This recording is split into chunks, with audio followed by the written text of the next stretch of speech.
আমরা হলাম ভ্রমণ পিপাসু মানুষ।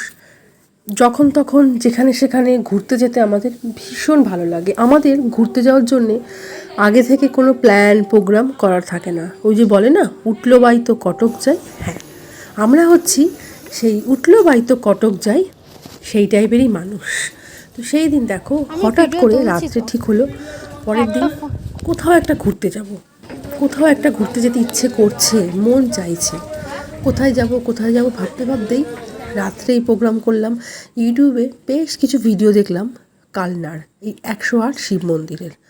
তখনই মনে হলো যে কাছে পিঠে ওয়ান ডে ট্যুর, চলো তাহলে এখান থেকেই ঘুরে আসা যাক। তো ব্যাস, যেমনি ভাবা তেমনি কাজ।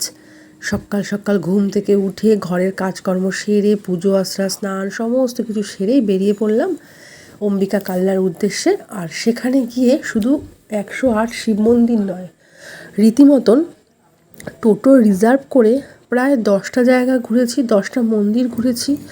আর খুব সুন্দর অপূর্ব এখানে একটা রাজবাড়িও আমরা ঘুরেছি। যদিও এখন তোমরা যেটা দেখছিলে এতক্ষণ সেটা কিন্তু ছিল 108 শিব মন্দির, আর এখন যেটা দেখছো এটা কিন্তু রাজবাড়ি।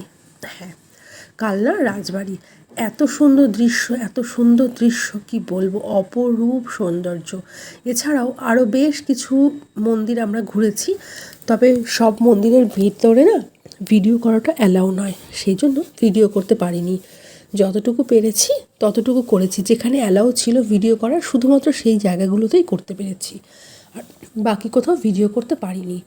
তবে ভিডিও করি বা না করি, হ্যাঁ ভিডিও করলে হয়তো সেটা তোমাদের সাথে শেয়ার করতে পারতাম, বাট নিজের মধ্যে যে সুন্দর একটা ঘোড়ার এই যে চিত্র তুলে রেখে দিয়েছি না, সত্যি বলছি অপূর্ব দারুণ সুন্দর।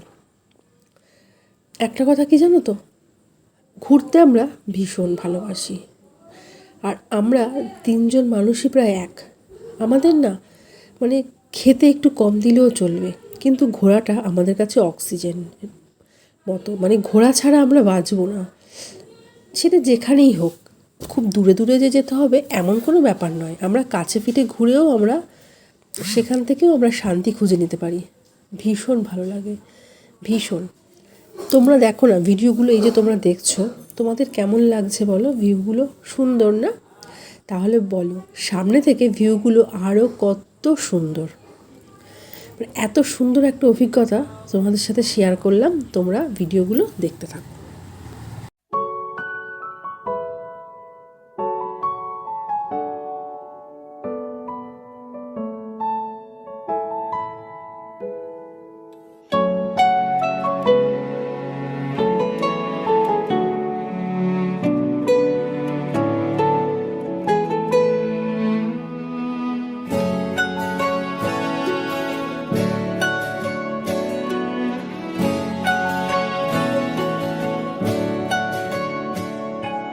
ঠিক এমন এভাবে তুই থেকে যা স্বভাবে, আমি বুঝেছি ক্ষতি নেই আর তুই ছাড়া গতি